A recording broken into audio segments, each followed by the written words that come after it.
Hello students, this is Sameer Verma in front of you.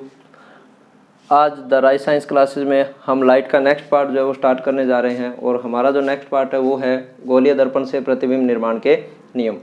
देखिए, गोलीय दर्पण से प्रतिबिंब निर्माण के नियम क्यों ज़रूरी हैं? क्योंकि जब भी हम प्रतिबिंब पढ़ते हैं तो गोलीय दर्पण दो प्रकार के आपने पढ़े थे, अवतल और उत्तल।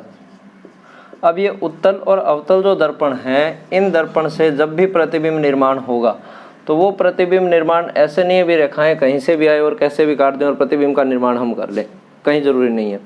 तो उसमें क्या होता है भी कुछ नियम जो है वो लागू होंगे और उन नियमों का पालन करते हुए हमें जो है प्रतिबिंब निर्माण करना पड़ेगा।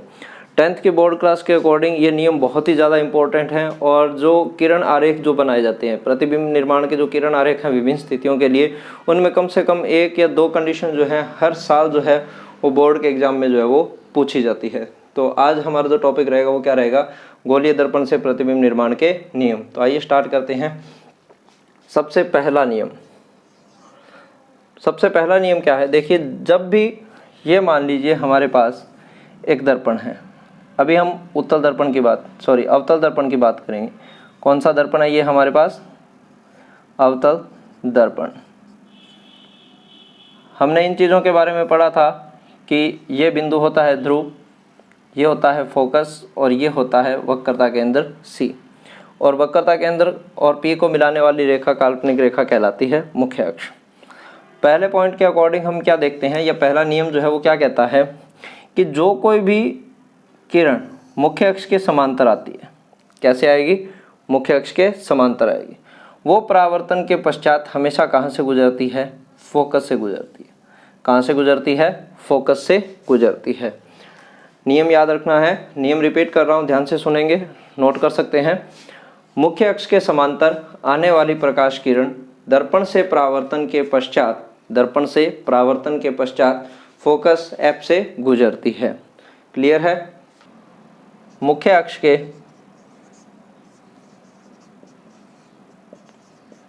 समांतर आने वाली प्रकाश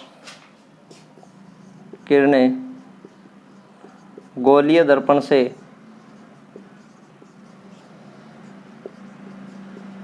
परावर्तन के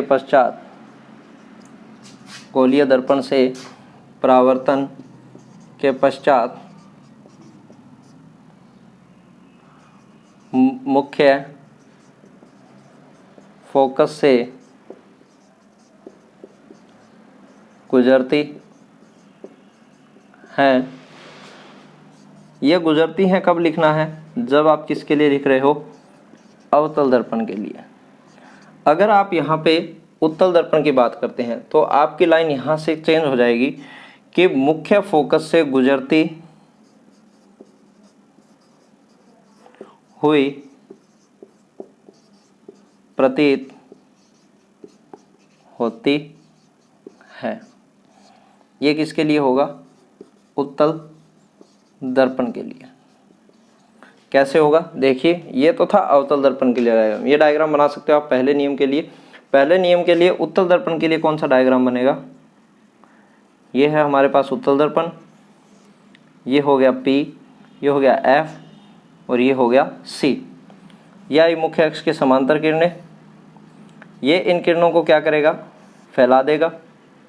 फैलने के बाद ये किरणें क्या होंगी? मुख्य फोकस से गुजरती हुई प्रतीत होती हैं। तो ये है हमारे पास पहला नियम, ये A और ये B, पहला नियम। और इसके दो पार्ट, एक अवतल दर्पण के लिए और दूसरा हो जाएगा हमारे लिए कौन सा? उत्तल दर्पण के लिए। बहुत ही इंपॉर्टेंट नियम है, आपको याद रखने हैं। दूसरा नियम देखिए क्या है, बहुत ही सिंपल नियम है। वहीं P, F और C, ये कौन सा है? अवतल। और यहीं पर हमने बनाया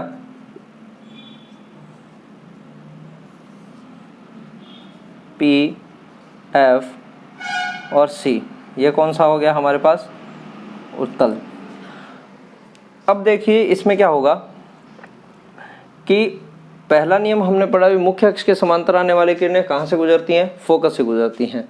जबकि इसमें क्या होगा, अगर कोई किरण फोकस से आती है, क्योंकि प्रकाश स्रोत है, किरणें कहीं से भी आ सकती हैं, तो हमने ये माना भी कोई प्रकाश किरण कहाँ से आ रही है, फोकस से आ रही है। अब वो क्या होगा, अगर आपतित हो रही है फोकस से, तो परावर्तन के पश्चात क्या होगा, वो मुख्य अक्ष के समांतर हो जाएंगी। तो पहले वाले का रिवर्स है एक तरीके से, परंतु इसमें क्या होगा, अगर फोकस की तरफ जाती हुई प्रतीत हो रही है, अगर यहाँ जाती हुई प्रतीत हो रही है, तो ये परावर्तन के पश्चात क्या होंगी, मुख्य अक्ष के समांतर हो जाती हैं। क्या हो जाती हैं, मुख्य अक्ष के समांतर हो जाती हैं।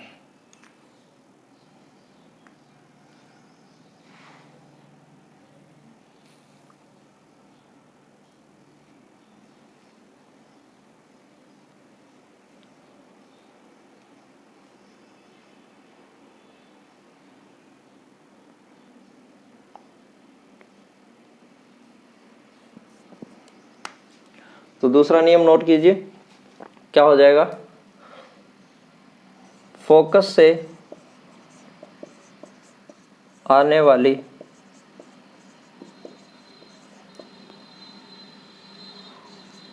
प्रकाश किरणें गोलीय दर्पण से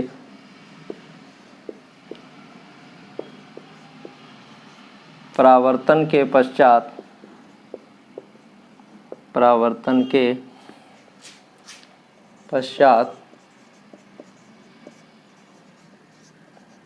मुख्य अक्ष के समानांतर हो जाती हैं। तीसरा नियम क्या है, ध्यान से देखिए। ये मान लीजिए कोई दर्पण है, कौन सा है, अवतल। ये हो गई मुख्य अक्ष P, F और C। इसी तरीके से एक दर्पण हमारे पास ये है, ये हो जाएगा P, ये हो जाएगा F और ये हो जाएगा C। देखिए क्या होगा, ये एक बिंदु है और यहाँ पर अगर कोई प्रकाश किरण आई, यानी ध्रुव पर कोई प्रकाश किरण आई, तो जितने डिग्री पर आएगी उतने ही डिग्री कोण से वापस चली जाएगी। इसी तरीके से यहाँ पर भी जितने डिग्री कोण पे किरण आई उतने ही डिग्री कोण पर वापस चली जाती है। तो ये है प्रतिबिंब निर्माण का तीसरा नियम। किससे, गोलीय दर्पण से। ये कौन सा दर्पण हुआ हमारे लिए, यहाँ पर उत्तल दर्पण। तो यहाँ पर लिख सकते हैं, ध्रुव पर आपतित प्रकाश किरण जितने डिग्री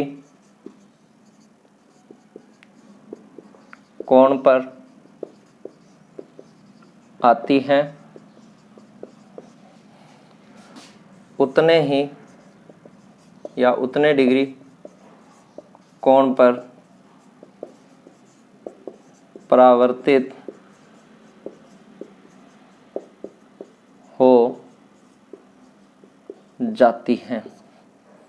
ठीक है, सिंपल सा नियम है कि जितने, ऐसा क्यों होता है, देखिए यहाँ पर ये एक समतल दर्पण की भांति काम करेगा। इतना सा जो भाग है अगर मैं इसको हटा दूं तो यहाँ पर परावर्तन का जो हम स्टार्टिंग में नियम पढ़ के आए थे उसी के अकॉर्डिंग नियम चलेगा कि जितने डिग्री कोण पे आती है उतने ही डिग्री कोण पर किरण जो है वो वापस चली जाती है। ठीक है, चौथा नियम क्या है, ये हमने बनाया यहाँ पर अवतल, ये हमने यहाँ पर बनाया उत्तल। ये वहीं P, F और C। इसी तरीके से यहाँ पर P, F और C। अब देखिए, एक बात मैंने आपको पहले वाली वीडियो के अंदर बताई थी, या पहले जो टॉपिक हम पढ़ के आए हैं उनमें हमने ये बात डिस्कस की थी कि कोई भी प्रकाश किरण यदि किसी दर्पण पर अभिलंबवत आपतित होती है, मान लीजिए ये दर्पण है और प्रकाश किरण बिल्कुल सीधी आ रही है, तो उस पर हमें परावर्तन का कोई भी प्रभाव जो है वो दिखाई नहीं देता। अर्थात किरण जैसे आती है वैसे की वैसी ही उसी रास्ते पर वापस लौट जाती है। तो अगर मैं ये बोलूं भी ये एक सीधी रेखा है, अभिलंबवत है इस दर्पण के, तो अगर ऐसे कोई प्रकाश किरण आएगी तो वो वापस ऐसे ही चली जाएगी। और ये याद भी रखना है कि अभिलंबवत होने वाली प्रकाश किरण पर परावर्तन के पश्चात क्या प्रभाव पड़ता है, ये क्वेश्चन आता है। तो आपका आंसर क्या होगा, कोई भी प्रभाव नहीं पड़ता। तो इसी तरीके से यहाँ पर क्या होगा, देखिए अगर मैं ये बोलता हूँ भी ये किरण यहाँ से यूं जा रही है वक्रता केंद्र से, अब इस किरण पे बताइए क्या प्रभाव पड़ेगा। तो देखिए अगर मैं इस भाग को इतना सा यहाँ से काट देता हूँ, यहाँ से काट दिया, तो ये देखो ये भी तो एक दर्पण बना, गोलीय दर्पण, तो अब इसमें PFC यहाँ हो जाएंगे। तो इस तरीके से मैं ये कह सकता हूँ भी इस किरण पर कोई भी प्रभाव नहीं पड़ेगा, जैसे आ रही है वैसे ही वैसी वापस चली आएगी। तो इसी तरीके से यहाँ पर भी अगर कोई किरण वक्रता केंद्र की तरफ जा रही थी तो उस किरण पर कोई प्रभाव नहीं पड़ेगा, वो वापस वैसी की वैसी ही चली आती है। तो हम ये लिख सकते हैं वक्रता केंद्र से गुजरने वाली किरण पर परावर्तन के पश्चात कोई प्रभाव नहीं पड़ता, अर्थात जैसे आपतित होती है वैसे ही परावर्तित हो